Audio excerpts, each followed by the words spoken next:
Toyoka, Major Kasereka, autrement dit, Etienne Tshisekedi Mulumba, Mukolelo Akoloba, Soussounine, na 11e numéro, qui est moi micro, bonjour, Tata.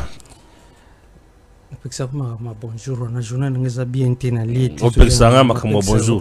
Bonjour. Ce que faut la ça comme botte ndeni. Boni onde. Bon, boni onde ko. Oui, mama lamu nzalele ke bele na pasi donc. Kombo ngeza ka Etienne Tshisekedi wa Mulumba. Combien na combat Major Kasereka pour l'infiltration. Oui, pour l'infiltration. Pour l'infiltration, c'est Major Kasereka Niembo Alpha. Ngana boya galoko tena vinanga ona salaka. Major Kasereka Niembo Alpha. Ah oui. Oboma pe hein.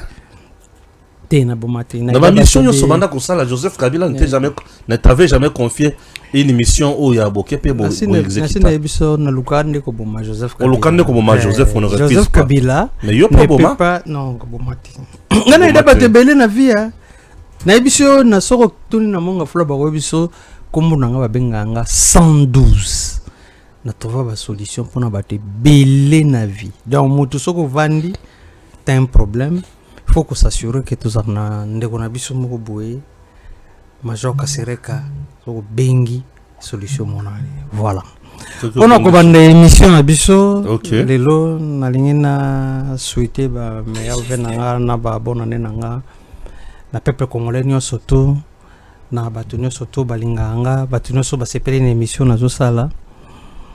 Mais précisément, le nom est un héros dans l'ombre au basali qui émission oyo et salim.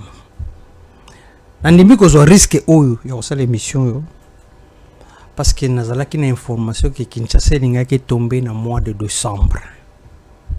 Nazala ki na information précise que Kinshasa linga ki tombé na mois de décembre. Alors, na contacté ki cousin moko, na expliqué si c'est possible à soutenir ceux qui n'ont pas l'émission. Et puis, bon, tant que cousin, je peux t'aider. S'il y a un problème, je peux intervenir. Na lukiba journaliste na Kinshasa o na kuki sana bango émission journaliste nyo surtout soka yoki kaka titre émission. J'ai connu Joseph Kabila parce que mon frère parle kende yo yelingaliwa mon frère kende mais c'est fait que Dieu est bon, na koteni ndeko Stéphane. On a vu le loyero dans l'ombre, c'est ndeko Stéphane.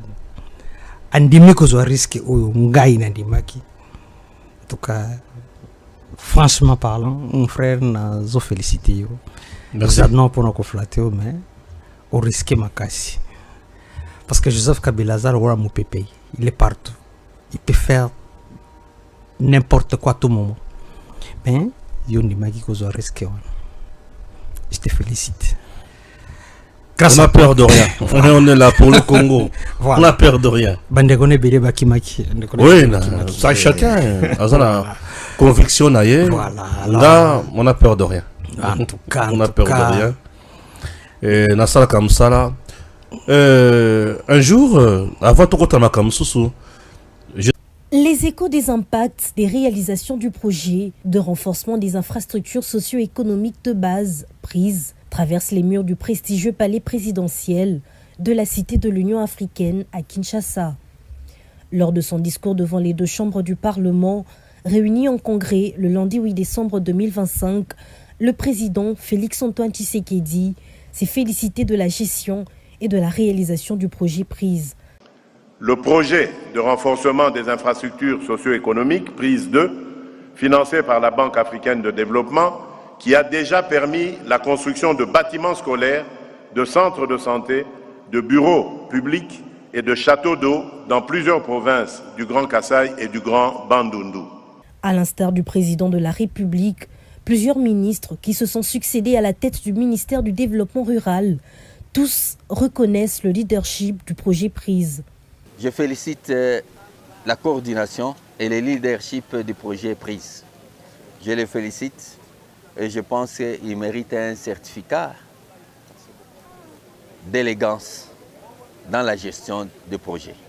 En son temps, François Roubota s'adressait aux experts du monde rural à l'occasion du lancement officiel de la phase 2 du projet prise. Sans passer par le dos de la cuillère, Robota parlait du coordonnateur Deon Tsunzu comme quelqu'un qui a su faire grandir le projet et son équipe avec un leadership de dingue et une volonté de préserver l'ADN de la boîte. Je voudrais ici encourager et féliciter une fois de plus l'équipe du projet Prise, conduite par son coordonnateur, M. Deon Tsunzu, qui n'a ménagé aucun effort en fait d'atteindre les objectifs, surtout en ces 2 dernières années, et c'est au bénéfice de nos populations en milieu rural et périurbain. Mouindo Nzangi, par contre, insistait sur la duplication du modèle Prise dans toutes les provinces de la République démocratique du Congo. Cet ancien ministre développement rural apprécie à sa juste valeur le volet AEP du projet Prise. D'abord, il faut dire que je suis impressionné par les infrastructures, c'est surtout le réseau d'adduction d'eau avec les châteaux d'eau que nous avons visités. C'est un modèle que nous essayons de systématiser sur tous les pays. Puisque, comme vous le savez, nous avons de grandes agglomérations, de grandes entités, des chefs-lieux de territoire qui ont en moyenne 35 000, 50 000 habitants qui ont besoin d'avoir de l'eau. Et on ne peut pas faire des petits forages de quartier et prétendre résoudre le problème. Donc il faut vraiment des projets bien pensés et des projets qui peuvent prendre en charge l'ensemble de la population et réseaux qui permettent à tout le monde d'avoir de l'eau chez lui. Donc on va essayer de partir de ces expériences, tout ça qui est comme peu positif et les rater pour essayer de faire un modèle unifié sur toute la République pour régler la question de l'accès à l'eau, qui est une question cruciale dans la vision de développement du pays. Pour rappel, plusieurs écoles modernes bien équipées avec des bons pupitres, des centres de santé avec panneaux solaires et une grande quantité de médicaments pour lutter contre les maladies récurrentes du coin, des mini-réseaux d'adduction en eau potable avec des châteaux d'eau allant de 100 à 200 mètres cubes et un réseau de plusieurs kilomètres, un espace à vivre comprenant les magasins, les pavillons avec étalage, la boucherie, le moulin, l'abattoir, sont construits dans plus de 10 provinces de la RDC. Au regard des réalisations de la phase 1 et 2, plusieurs langues exigent la mise en place de la phase 3 afin de repenser en profondeur le développement du monde rural. Je salue d'abord le lieutenant général Jean-Pierre Kassongo Kabwik, il y a service national.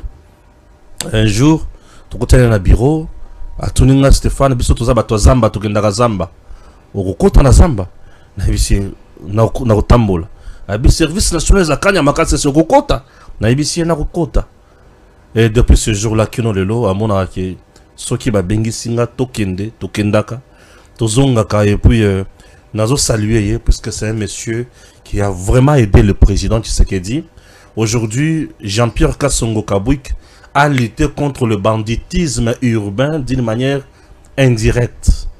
Bazu bakuluna bakeko formé bango et consort. Na préféré na bandana bakuluna po yonde foi bisanga histoire ya bakuluna. Yo ebine bo banda bakuluna et pourquoi ba créer bakuluna et pas Joseph Kabila. Ça va, voilà tout comme on a donc c'est un peu ça. Kuluna moto a formé yango za Joseph Kabila. Bato bachakango na exécution ezalaka John Numbi, général Mukutu. Oui. Nde bato babanda ko former Kuluna. Objectif na bango ezalaka nini? Objectif na bango ezalaki créer insécurité. Oui. Pour créer amour moko vers population ou sécurité moko comme ça population qu'on croire na Joseph Kabila makasi. Joseph Kabila savait très bien que bato balinga qui était après 2006 na élection. Tango ba publié que Jean-Pierre Bemba zui. Alors bato ba finga ki ba manifester salema ki bato ba bimaki na balabala. Il avait compris que bato ba olinga ngate. Alors quoi bato ba olinga ngate faut que cha insécurité à makasi. Comme ça tant on a quoi bongo sécurité bato na ba ko croire nanga. Mais tant on a créé une sécurité, donc là c'est comme mutamaïle mabe, avec confier en lui sous pas ya mutumoko, ça sert autant comme on est en général là-bas, avec confier en siko panaye, batu bazalaka ko kata batu ba machette mingi, balaba. ezalaka bana ya Rwanda wayaki na bango. Les Congolais bazana courage okata mutu makilati. Bayaka na bana ya Rwanda. Bayaka na bana ba Rwanda awana Kinshasa.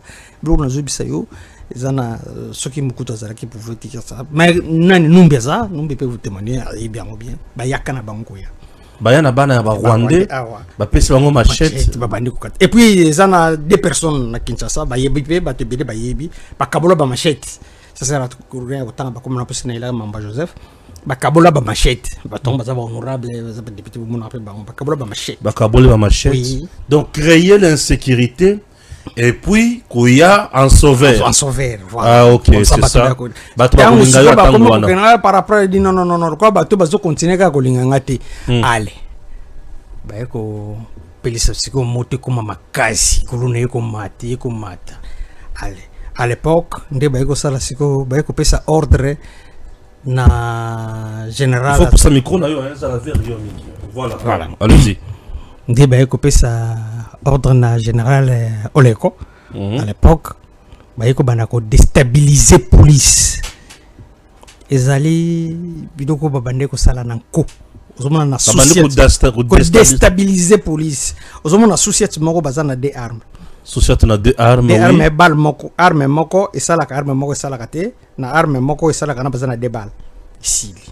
On ko déstabiliser société, ba ko déstabiliser police. Soki policier beti kuluna masasi ba ko kanga yo. Mais kuluna soka kati policier liboko ba ko kanga kuluna te.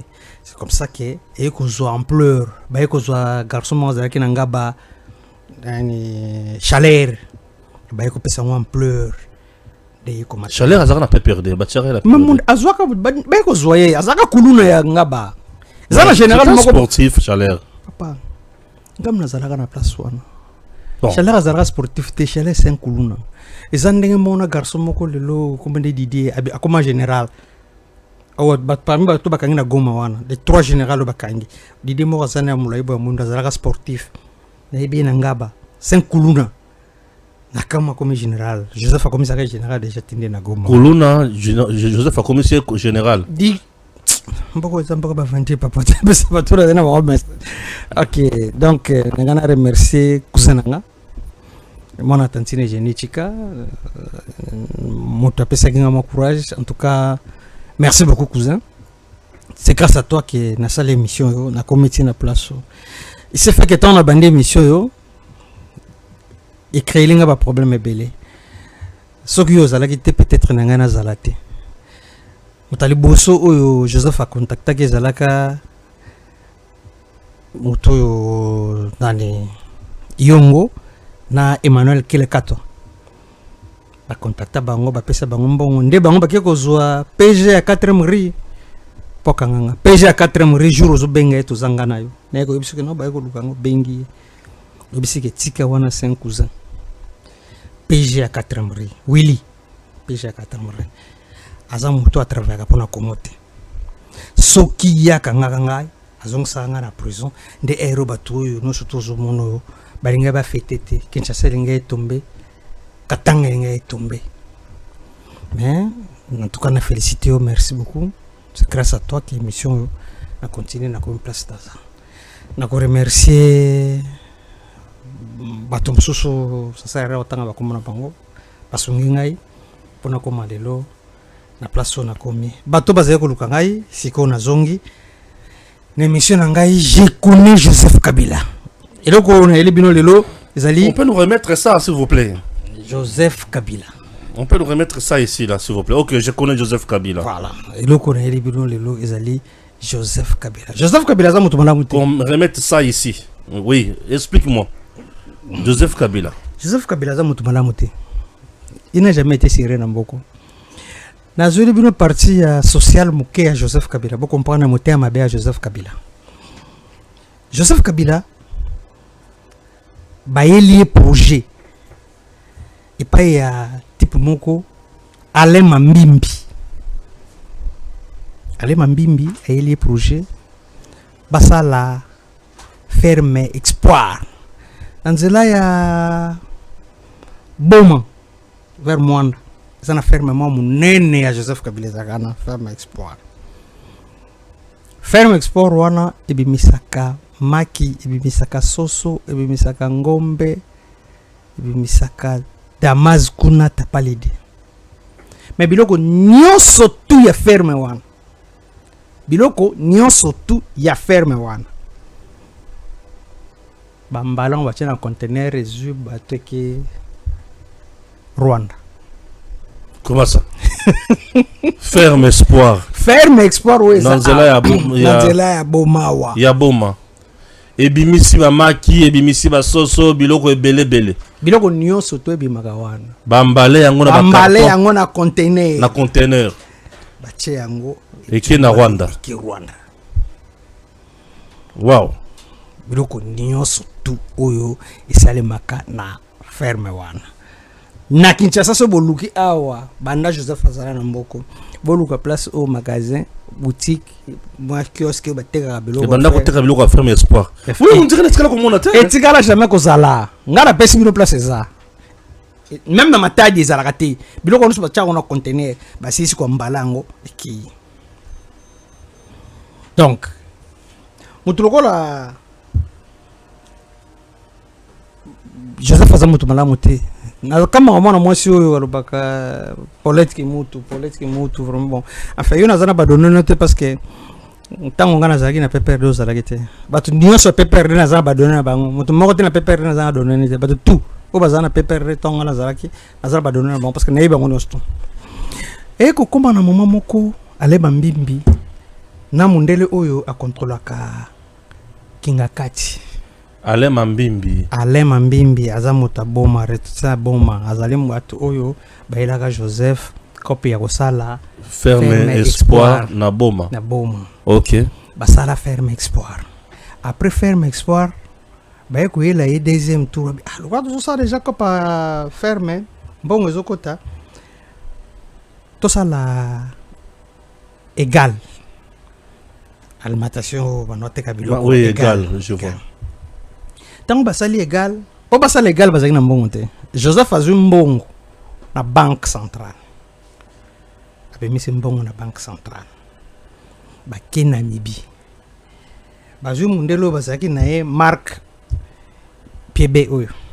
Marc PB yende mutu lelo azaka na contrôle ya kinga kati. Soki bazana tembe ba service de sécurité boluka ye bokomone. Alema Mbimbi paza. Na reso no place za. Paza na poids lourd. Azali bake basali eloko ya égal babandi ko teka biloko mais égal ça maman Olive non égal eza ya Olive te Olive azana eloko te Olive azali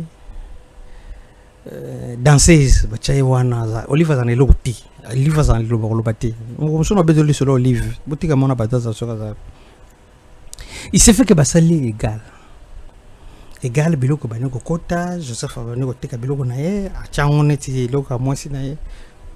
Qu'est-ce qui va se passer tangu Fachi azu pouvoir égal mutu abandaki ko sala na égal mbongo nyonso tu bazwaka na égal na banque centrale au lieu ezonga ti mutu oyo azalaka ko contrôler égal ezalaka Albert Yuma zanvi so tuni maram na zoba na bino so na kosia ko ibisa bino mutazali ko contrôler égal ezalaki Albert Yuma ba eko cha banque moko ezalaki wana FNB ndoko mbongo ndenge wana bobo mbongo no FG Bank voilà ndoko mbongo ndenge soki bateki bazui bachona FG Bank mbongo wana pour que bazongisa ngona banque centrale. Qu'est-ce qui va se passer après avoir causé Sambongo Nyosoto? Albert Yuma akanyi mbongo wana. Et comment est-ce na banque centrale te mbongo nyonso zonga na liboma Joseph Kabila. Albert Yuma na yokaka seri moko ye moko azaki pe membre na banque centrale. Banque centrale. Il contrôlait encore l'égal il y a Joseph il y a Olive Lembe. Il y a Joseph Olive Lembe za nani danseuse. Ah, il y a Joseph Kabila. Donc Kabila Zumbongo na banque centrale. Va financer entreprise égal était qui Albert Yuma Zumbongo soit des gens qui ne tient na banque mais ba tient on a compte ba tient ba tient on a compte il y a Joseph mbongo na nyo surtout ekenda Tanzanie kinda Rwanda plus mbongo wana nde banda kotonga ba membre de tours akina kotonga na Tanzanie mbongo ni surtout mbongo wana ezongati Joseph atonga de tours jumelles na Tanzanie mbongo wana ezongati atonga immeuble ata moko te atonga immeuble Joseph atonga banda ko minene na Kinshasa na Kinshasa atonga banda ko minene na Kinshasa mais où ya référence ko le monde là que immeuble ya kabila pesa yoko oui pesa na to yoko omoni soko komi na Pakajuma na Pakajuma kisa subs banda ko Joseph atongi na rai oui kasi mwana banda ko mwa immeuble wana bo Joseph atonga kitoko wana mona kana ba carton na place ba devant banda ko Joseph atonga Joseph bongisa kisasa to ya tonga banda ko carton yebisa poleki muta kumbisa ka Joseph akitala banda ko Joseph atonga na bato na Pakajuma mbia mbisa kono mais même en carton de ça mais atongi ba tour jumelle na niveau ya Tanzanie comme sukuna mais atonga lokoti ko kitabilo kwa mbongo nyoso to azwa Albert Yuma na ye bazongisa mote facha koti mutu oyo abanaki ko contrôler nani égal comme on a Selemani azalaki DG na DGA. Qu'est-ce qui va se passer? Le blessé en question, il fallait akanga égal. Batu balobaka facha kanga égalité, égal Joseph ndakanga yango. Asala nini ayebisi nani Selemani na DG ya nani ya égal comme rezaka Kabila. Bango mi baye ba créer conflit ezani ke yo égal banda uzalaka awa na époque ya Kabila okosa ko zalaka na babato de pêche. Par contre uzalaka na babato de pêche obanda okotsa biloko na compte ya exonération na yo ke ofute loko te parce que ozaki na par contre to yo komona ke ozana loko te.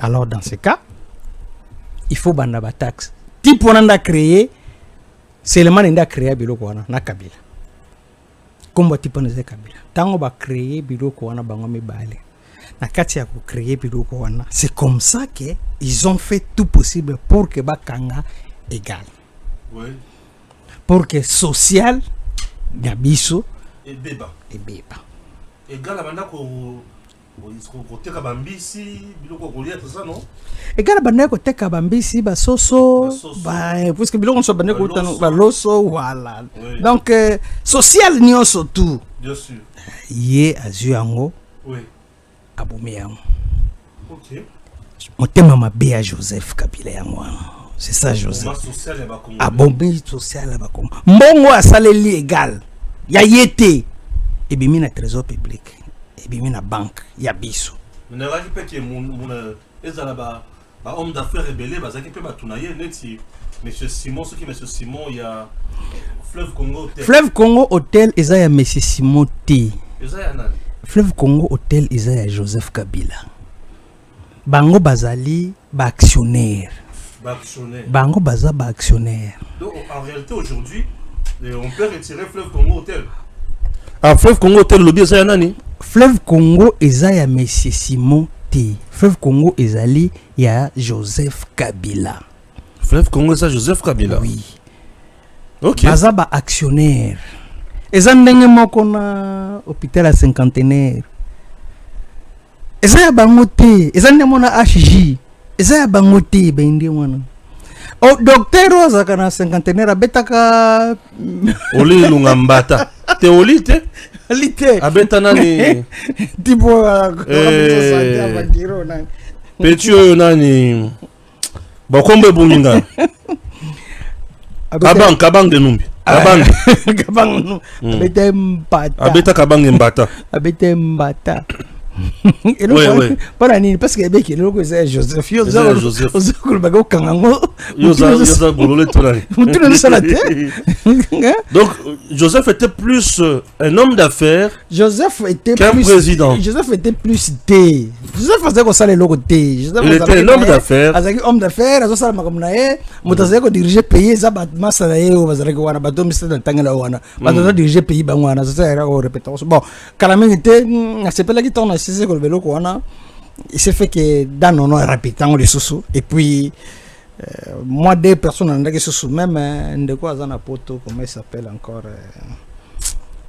oh tout ça là où du monde attendait là que on a dinosaure oui a répété sur le même marba donc bato bana o dirige ti bitumbo to bunda po Rubero comme président projet na bango so moni le longai na se sacrifier na risquer ndenge na risquer lo tonen tozo bunda ndenge bazo bunda wana za po Rubero zonga président awa Joseph c'est un sergent Joseph azwaka ordre place ndelo ko nazo bano le londe ko ngai excellence Alain Chilunga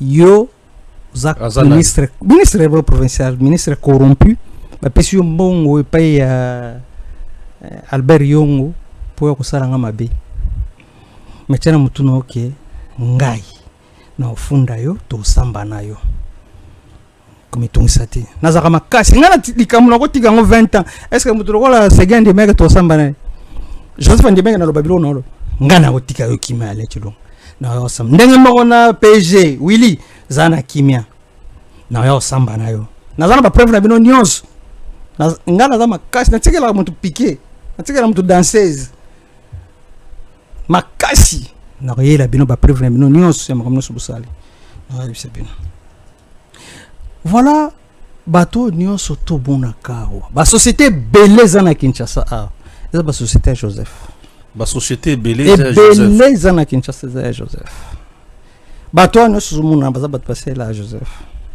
eza na type oyo azalaki DG ya égal ouais. Franck Mwamba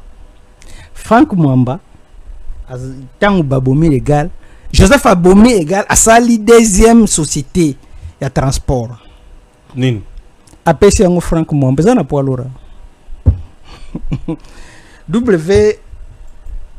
WKS apesi yango ya bimi logo eza ya yete eza biloko Joseph na bando tanga même biloko Joseph moko baton ba ko sabino biloko eza ndanga mona mutu alinga ko loba pa mpambo nani Kaselo Sakona yo nazo pekisa ko makambo ko loba président de la République yo kati mukono vandela yo journaliste ya ngazo ba makambo za s'exprime. Merci. Ton problème na mambo Kaselo Sakona za journaliste azako déborder mingi faut respecter chef Kaselo Sakona na kwa ko loba makambo na yo na ko sa l'émission mobimba ya yo mukono loba ba okanga télévision na radio na yo ba kanga na télévision na zako expliquer patron mobimba ya média non c'est pas ça tango ya zako manquer respect na chef a manquer respect na chef ndengini tango ya le il faut régler compte ce qui a manqué au respect président azali président ezali voilà écoutez là le Cameroun azali président ce n'est pas à toi de régler le compte na zo régler compte te na zo biseka azali président de la République oui c'est normal nazali congolais ozape congolais ça congolais OK ndenge moko yoza congolais ndenge moko congolais ne surtout ko sepela te oyebi eloko nini salaka bato babanda kozanga biso respect na landa kitango ndeko wa bimisi makambo ya nani ya nanga alobi isalinga pasi na bengi ba chinois bazo répondre nga Chilombo kangi biso dan Chilombo abi omoni kozanga respect na biso moko na chinois azobenga président Chilombo c'est parce que biso moko to respecter président comprends ngana sina mona yango na betero le solo na victoire bakanga mama moko po mama na lobi ke no bozo botolanga mbongo nanga na kobenga Olive bakangi infraction outrage abengi mama Olive bakanga ya comprends dans la vie il faut quand même tous à la moko respect chef. Qu'est-ce que le Sakono a dit? Makamuna ya koloba la président ya ko cha président le président sa camarade né président Mutaloba qui bouillé et a fait ça. C'est ce que moi je n'aime pas. Biloko wana ezani on appelé président Maloba na yo le problème. Ozo poussenga na ko loba makabsusu tingana vanga. Na biga ke nom na ko ya ko salela na ye ba ko kanga ye na Jean-Marie Kasamba ke ba tuna bango ba télévision me ja nani ko camarade nani a kitenge sha lo bango kitenga lo bango suka na nzela ngana ko lo bango mobimba nzela Ça, ce sont des menaces stériles. Jean-Marie, c'est un professionnel qui se bat, qui a un grand média. Christian Lusakono est un grand professionnel également. Bah, on se bat, ils peuvent émettre des points de vue. Bon, je ne vois pas pourquoi. Il faut que ça passe. Non, nous avons battu. Bon, ça va pas trop dans les médias na bango, mais yo zéro le bao, bah médias, on le badi sur les médias na bango. Bah médias na bango, il ne faut pas bandako le bakabilo ko oyo eza vraiment que repousser bateau na ba makanisi ya mabe, c'est pas bon. Faut te ba ko respecter. Tous en état de guerre. Na minito yo, mutu nyo surtout congolais nyo surtout. Il faut attirer makanisi na ye na pour soutenir président de la République, pour soutenir République. Il ne faut pas attirer makanisi na yo pour diviser République et vous allez bien. C'est ça ce que moi je voulais juste te dire dans Kamouan. Voilà. Je voulais te dire Makambouya Joseph Kabila. Joseph Kabila asala ba Makambouya mabe ebele na kati ya mboko. Oyeba ka bato amani. Bato amani na